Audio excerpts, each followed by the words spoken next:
A jobless reclusive bum in his mid-30s gets hit by a truck in an attempt to save some high schoolers. After dying in the hospital, he gets reincarnated into another world as a newborn baby with all of his memories and perviness intact. The newly named Rudius then explores stuff around the house during a series of time skips until he can more or less walk on his feet. He then finds some books lying around in a treasure chest that he learns to read during the next year. The books are basically a manual on how to use magic. Rudius, mostly called Rudy by his family, then tries his hand at magic and is able to cast a beginner level spell without any incantations. He then starts training with his incantation-less magic until he destroys the window to his room with an intermediate level spell. Paul and Zenith come to investigate and find out about his aptitude for magic and thus decide to hire a magic tutor for him. The magic tutor, Roxy, turns out to be a bit shorter than expected and is really not thrilled to teach him magic. She tells Paul and Zenith reads parents that many parents overestimate their children's abilities and think that just because they are a bit above average they can be master magicians. Roxy soon changes her opinion, however, as Rudy, in a noble attempt to look under her skirt, accidentally cuts the incantation short and his ability being able to do magic without incantation is found out. Roxy says that Rudy might be worth training after all. At the end of the episode,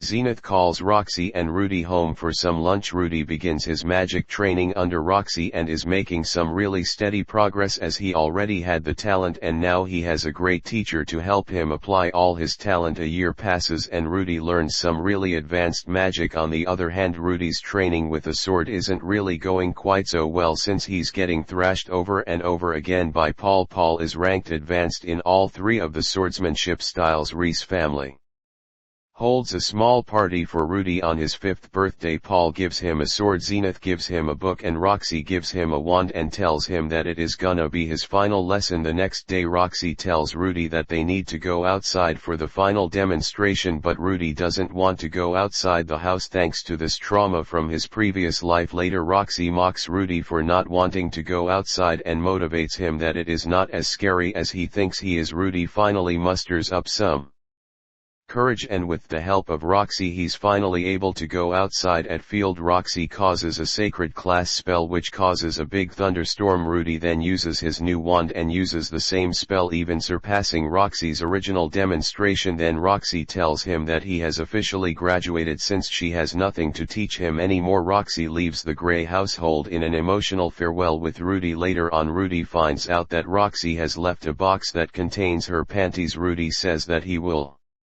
treasure that box forever and regularly starts praying to it. After Roxy helped Rudy get over his fear of going outside the house, restarted frequently going outside and touching some grass for once. One day when Rooney was roaming outside, he saw some boys bullying a poor and dirty elf. At first Rudy doesn't interrupt, but since he has been bullied by others himself before this, Rudy saves the boy in a roundabout way and uses his magic to clean his hair. The boy's hair is green just like the feared demon tribe of supers, but Rudy is relieved when he doesn't have a gem on his forehead. The boy tells him that his name is Sylph and that he would love to learn magic. Rudy agrees and often goes out with Sylph to teach him magic. Sylph makes some decent progress and tells him that he would like to learn incantation-less magic too. Rudy agrees to teach him the trick but doesn't believe that he can do it. Sylph pulls it off and thus Rudy's dreams of being the only one capable of that are shattered. A storm comes raining down on the pair and Rudy takes him to his own home. A bath is ready for Rudy and he tells Sylph to come with him. When he refuses, Rudy forcibly takes off his clothes. It is then revealed that Sylph is in fact a girl. Completely taken aback by this, Ree tries to apologize to her but she just runs away. In the end of Paul's guidance, Rudy and Sylph make up and Rudy now plans to cherish his one new friend. The Grey Rat family is celebrating as Zenith is pregnant again. They are celebrating it together when Lilia reveals that she is pregnant too. The happy atmosphere fades as she reveals that Paul is the father. Paul apologizes for all of this fiasco. Zenith decides to kick Lilia out of the house and berates Paul for cheating on her. Rudy senses the tense atmosphere as Lilia is about to be kicked out and shifts all the blame on Paul, saying that Lilia cannot refuse his order since he is her employer. Paul sees what Rudy is doing and goes along with it, so Zenith decides to Let Lilia stay. It is revealed however that Lilia is the one who had seduced Paul. Lilia thanks Rudy for this and finally accepts him as part of the family. Before this she was terrified of him and his pervy gaze, which she really should be. Paul gets a bit insecure about the fact that Rudy is really mature. It doesn't get to be a father for him. After 9 months Norn and Aisha, his 2 blue sisters, are born. Rudy then receives a letter from Roxy which says that Rudy should go to a magic university. When he gets 12 years old Rudy is overjoyed, and when he tells Sophie about it she says that she wants to go too. Sophie's family cannot afford it though, and when Rudy tells his family to pay for it they refuse Rudy and decides to take on a job to support himself and Sophie. Later on Paul makes really faint and puts him in the carriage of his friend Ghislaine. When Marie wakes up from that peck on the head by Paul's sword, Gillian gives him a letter written by Paul who dictates that since Rudy would just argue his way out of stuff he forced this on him. The card is headed for the city of Rojo where he would be working at his cousin's house. He is not supposed to make any contact with Sylphy or home for the next 5 years, and he has to do this job if he wants to pay his own and Selfie's dues for the university. He also writes a lot about Kayleen. He writes that he has never been able to defeat her except in bed. When they reach the city of Ro they find out that Ruby's job is to tutor their child. He is supposed to teach her magic and how to read and write. Rudy is met with some very harsh reception from the girl named Eris, and she punches him straight in the face the moment she meets him. Swallowing his pride, Rudy tells her father and grandfather that they should orchestrate a fake kidnapping scenario so that she can come to respect Rudy. They agree and the fake kidnapping is arranged. However, one of Philip's servants is in cahoots with some real kidnappers and they orchestrate a real kidnapping. Rudy and Ares escape, and despite not knowing what is going on Rudy saves Eris multiple times. They reach the city somehow, but the kidnappers are still not going to let go of them, but Rudy's magic is able to hold them off until Elaine arrives to save the day. Eris accepts Ruby as her teacher and as a sign of kinship she tells him to call her by her given name instead of my lady. Philip thanks Rudy for saving Eris as they did not expect the situation to become like that. He also tells him not to tell anyone else about his connections to the Grey Wrath family or he may be targeted again. Rudy begins teaching math, magic and reading to Eris and Ghislaine while Ghislaine teaches the two swordsmanship. Eris is a much more capable swordsman than Rudy and is actually very impressive for her age. She's not that keenly interested in other stuff, however Rudy is an impasse on how to make her interested in this stuff and asks Elaine to motivate her. Ghislaine tells a story about her days as an adventurer when she felt quite inferior to others because she couldn't count. Rudy then decides to give Eris a day off every week to keep her motivated to learn. On her day off Rudy goes along with Eris and Ghislaine to take a tour of the market. Rudy, being the pervert he is interested in an aphrodisiac, Eris tries to buy it for him but he refuses as he told her that he would only take a present from her if she buys it from her own allowance. Eris then asks him what an allowance is and later on asks Philip for it. Philip agrees and Eris buys that vial for Rudy as a gift. However, Rudy is flustered since he can't tell him what it is. As the 10th birthday of Eris draws closer, Rudy, who's a part of his lesson time to a dance tutor so that Eris could learn to dance with the nobles of the huge party that's going to be arranged for her birthday. In the meantime, Rudy gets some free time so he sees some books that he cannot understand. He finds out that they are all written in the demon tongue, so Rudy writes a letter to Roxy asking for her help as she herself is from the demon continent. Rudy makes a lot of progress in learning the demon tongue and is now able to read a bit from all those books. At the party, Eris tries to dance with a noble kid but fails to do it and falls down. Rudy then steps up, takes her hand and tells her to relax, and they both perform a splendid dance in front of everybody. Ares thanks Rudy for his contribution. In the end, Rudy sees Ira's grandfather's sorrows. He comments on the strange ball of light in the sky and is afraid that it might be an ominous sign. 2 years passed by and Eris along with her family celebrates Rudy's 10th birthday. Now Rudius is bummed out about the fact that his own family could not attend because Paul is busy cleaning up the monsters that are roaming around in the country. The first time they actually hear of him working. However, Rudy celebrates his birthday and receives a brand new top-tier magic staff from Eris and is really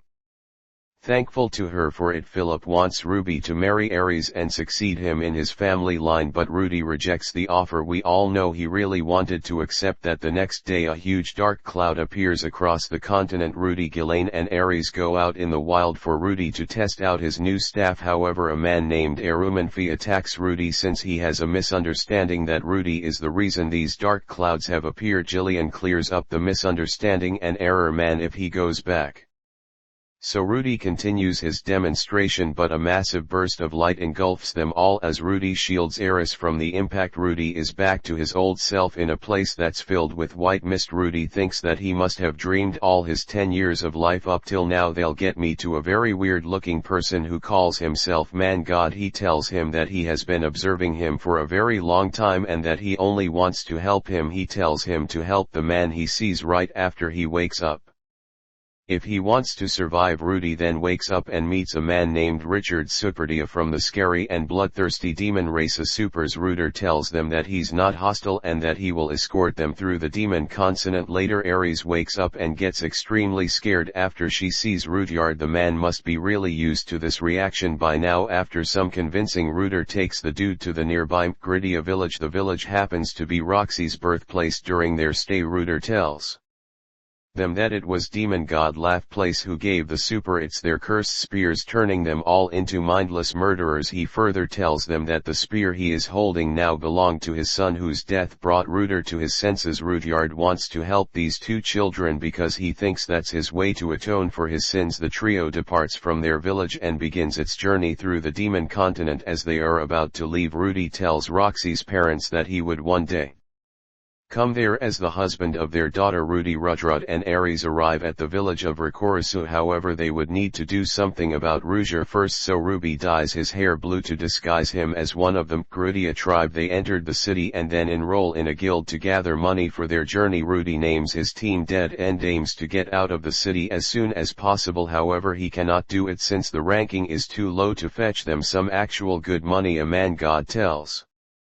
Rudy to take on the final lost pet mission. On this mission they find a party that kidnaps people. Rudyard kills one of the people from that party and Rudy reprimands him for that. He tells him to promise him that he won't kill anybody. Rudy then tells the other two members to take on dangerous missions so that Rudy and the others can succeed in getting enough money for their expenses. After the mana surged way back in Fito, everyone from Rudy's original family is scattered around the world. Meanwhile, Rudy and the others pick up a quest to slay a beast and meet up with others in the forest and decide to have a go the monster together. The monster appears and it's really strong. Rudy flinches in the face of the danger and costs the life of one of the other party members. Later on, as Rudy is about to die, Richard saves him and then Heat and Eris slay the monster. Ruger then gets angry about Rudy waiting for a chance and he apologizes. A guy then finds out about Rudy's plan to exploit those other party members for more dangerous missions and wants to expose them. Ruger reveals his identity to him and intimidates him so that he won't meet the information. After a while, the company departs from the village and sets its sights on a coastal city near the edge of the continent. Rudy and Rudyard settle aside their differences and Ruger accepts Rudy as a warrior instead of a child. Rudyard shaves his hair too to completely avoid any suspicion whatsoever. Rudy and the others arrive at a coastal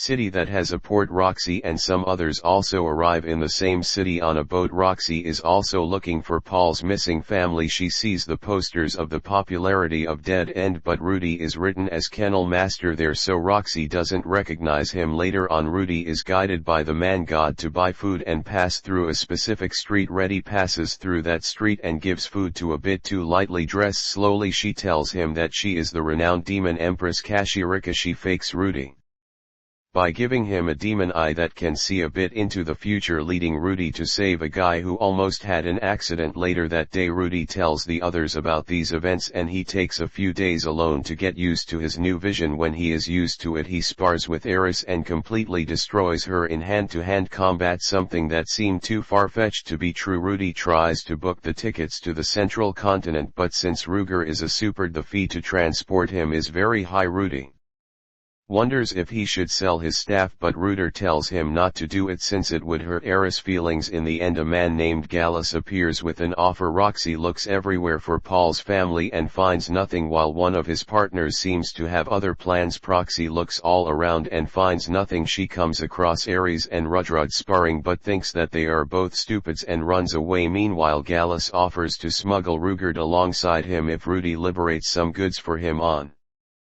the other side of the sea. Rudy and Rudyard reluctantly agree. When Rudy reaches the other side, he realizes that he's supposed to liberate beast children being held by smugglers. Rudy gets angry and liberates them all with the help of an extremely angry Rudyard. On his way, Rudy finds the cutest thing on the show, a magic dog. He frees it with the local beast men who came to free their children think Rudy is one of the smugglers and take him captive. Rudy is captured in Dolia village and is quite literally stripped naked of all his belongings. He jokes that it might awaken something inside him. He could easily break out of the cell anytime he wants to, but he doesn't, as he doesn't want to antagonize the villagers. Instead decides to wait for Rudrud and Ares. Rudy is later joined by Geese, another human prisoner who did something to offend them. Geese calls Rudy his senpai and they both discuss how beast women are cute. Truly master and student. The village is later attacked and burned by Gallus and his men. Rudy and Geese escape captivity, but Rudy decides to help the villagers instead. Rudy uses his sacred water magic to put out the fire and then tries to fight Gallus, but Gallus proves himself to be a worthy opponent. The magic dog and Geese help him in defeating Gallus once and for all. Ruger and Ares then come to the village and tell Rudy that they were delayed because they were wiping out the rest of the smugglers. The villagers thank Rudy and apologize for everything they've done to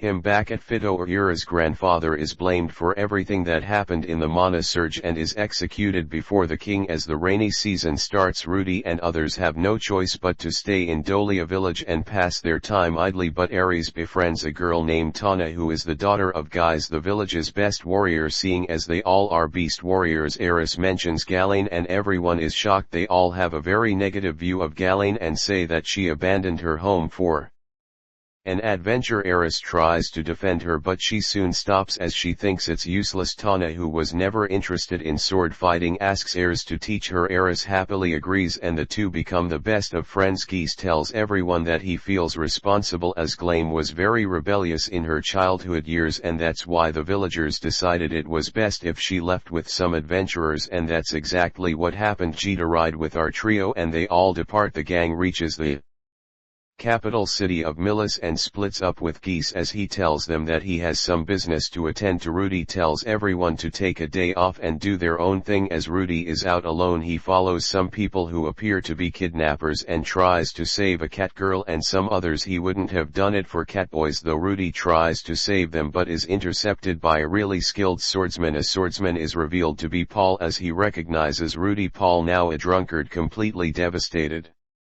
and tired, takes Rudy to a bar where he tells him that everyone else from his party was staying at. All of them were victims of the Mana Surge and were looking for their families. Paul asked Rudy if he was safe and white and not right about it, or tried to look for any of the other surviving members. Rudy has no answer to that as he was too busy surviving himself. He doesn't want to worry Paul, so he tells him about his adventures in a happy tone. Paul misinterprets it all and they both start fighting. Norn interrupts the fight and everyone starts to give weird looks to Rudy. Rudy runs away from the place as everybody shunning him reveals memories of his past and can't bear any of them. Seeing Rudy so unusually depressed and out of it, Ares tries to console him. Geese confronts Paul and apparently has known him for many years. He tells him that he was wrong in that fight. He tells him that surviving the demon continent is no joke and that you should be happy Rudy is alive instead of blaming a 10-year-old child for not thinking of others before saving himself. That's a sound argument until you realize he is not really 10.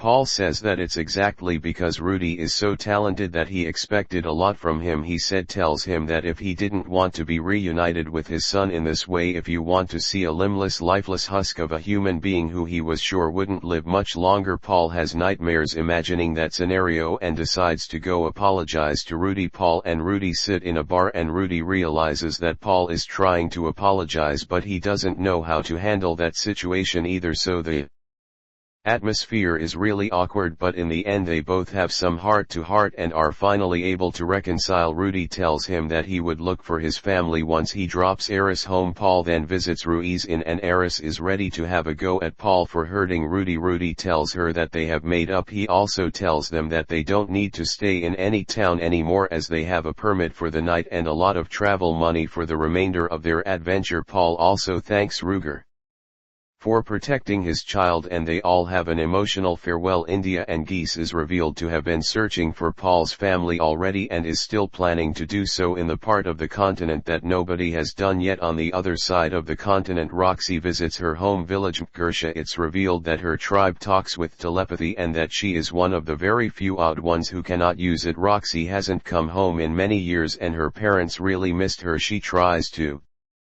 leave since they are still awkward around one another but decides to stay in the end. They also tell her that Rudy is visiting the village 2 years ago. Roxy is relieved that he is safe in the end. She once again departs with her party to go look for Paul's family across the demon continent. Rudy once again has a dream where he meets Man God. Man God tells in a way to see Lilia and Aisha again. Rudy is really happy upon hearing these names and decides to once again follow Man God's advice. Upon reaching the kingdom of Chiron, Rudy remembers that Roxy was stationed at the castle there. He writes a letter to her and posts it. Later on he encounters Aisha and saves her from some pursuers. Rudy does not reveal his name to Aisha following the Man God's instructions and asked Aisha who that letter was for. Aisha tells him that it's a letter to her father as she needs to save herself and her mother who is trapped in a castle. She also calls her brother a complete no-good pervert since she saw the box that had Roxy's panties. Despite being embarrassed, Rudy tells her that he would help her and gives her to Rudyard and Eris to keep under protection as he goes to the castle by Roxy's summons. Rudy is captured by the castle guards as this is a trap. He finds out that Roxy is not here and Prince Pax is holding Lilia hostage. Roxy left a long while ago and Pax plans to use Rudy as bait for dragging her back to him since Roxy kept fanboying over Rudy when she was teaching Pax. Rudy is kept in a magic cell where all his magic gets absorbed and nullified. Rudy is met by Zenoba, the third prince of Sharon, who asks him where he bought the Rugard figure inside his bag. He tells him that he made it, and as soon as that happens, Zenoba starts fanboying over him and tells him that he's a really big fan of Rudy since he has a Roxy figure that Rudy had made quite a while back. Meanwhile, Ares and Ruger are being smuggled into the castle by the guards as a few hours ago they came to ask for their help since their families are being held captive by Pax. They see Zenoba walking towards something as they are sneaking into the castle. Actually reveals that Zenoba is a blessed child and has superhuman strength, so Nova brings Pax in front of Rudy and forces him to listen to everything Rudy says. The guards also drop their weapons as soon as they hear that their families are safe. Everything goes smoothly as Lilia and Aisha are arranged to be taken home. Lilia hugs Rudy and tells him that she missed him. They both have a heartfelt combo and Lilia gives Rudy a necklace that Sophie had made for him on his 10th birthday. As they are departing, Rudy gives the necklace that Roxy gave him to Aisha to keep as a keepsake of him. As they turn their heads, Aisha pokes out of the window and tells Rudy that she's sorry for calling him a pervert, which means that she knew who he was all along. On their journey through a cave, the trio encounters dragon god Orsted, completely paralyzed by fear. Eris and Rudyard can't move while Rudy is unfazed. They try to warn him but he doesn't listen. Orsted thinks that Rudy is an apostle of the man god, attacks him. He makes quick work of Rugard and Ares. He then proceeds to wound Rudy but is surprised that he can cast such powerful magic and that to you without incantations. He says that he might be on the level of Laplace and gives him a fatal blow before dying. Rudy meets the man god once again, who tells him that he would have foretold him about Orsted. He wasn't free from his vision. He also tells him that since Laplace had green hair, Rudyard's curse was because of that. He also tells him that it's not lifted for the most part as he has shaved his hair. Rudy thanks the man god for everything he has done even though he doesn't know what his intentions are and prepares to go to the afterlife. However, Ri wakes up in the land of the living as Nanahashi, the girl at Orsted's side, chipped in and helped him live by convincing Orsted that he was not a threat After waking up, Rudy explains the whole man-god situation to Rudyard and tells him about the curse on him fading away. The next day Rudy reaches his hometown and gets a really nostalgic feel from it. He goes on a trip down the memory lane. As Richard says his farewell to the kids, he tells them that both of them are not children anymore and don't need protection. Eris is unwilling to let him go but comes to terms with it, and they both say an emotional farewell full of tears to Rudyard. Later on, the dude finally reaches Row. The city is in ruins and both of Ira's parents are dead. One of the branch families of Greyrads offered to marry her, but Killane is against this idea. Eris doesn't give any reply and later at night visits Rudy's tent. This only means one thing, and this time it's exactly that: she is there to have sex with Rudy, who tries to refuse her since she's not thinking clearly because of all the sadness, but Rudy is unable to stop himself as she tells him to satisfy this kitten. Frankly, no one would blame Rudy after this. The next day, where he wakes up really happy because of what happened last night, but is shocked to find out that Eris and Ghislaine have disappeared somewhere. Rudy goes into depression and completely secludes himself from everything. He spends his days loitering away as he's all alone and has many flashbacks his old days in his previous life. Meanwhile, Ares is on a journey with Killane now to get strong so that she can be ousted and protect Rudy as she loves him. Rudyard rescues some people from beasts and tells them that he is a superbird, but they don't seem to be scared of him and still praise him for his heroics. Ys and Zenoba are on their own journeys as they think fondly about Rudy. He is in towing that keep up their swords fighting training. Roxy encounters Kashirika and pays her tab in yet another act of Maeve innocence. She asked Kashirika about the whereabouts of Paul's family and finds out that Lilia and Aisha have successfully reunited with Norn and Paul, while Zenith is located somewhere in the labyrinth city of Raffen on the bigger continent. Roxy thanks her for all this information and departs with her party towards Zenith as soon as she can. Rudy then has a flashback to his old life at home and remembers that in a very beautiful way Zenith told him that she loves him. Rudy wakes up after this, takes a step forward and goes out in the open to save Zenith. The end. If you enjoy this video, be sure to subscribe and hit the notification bell for more.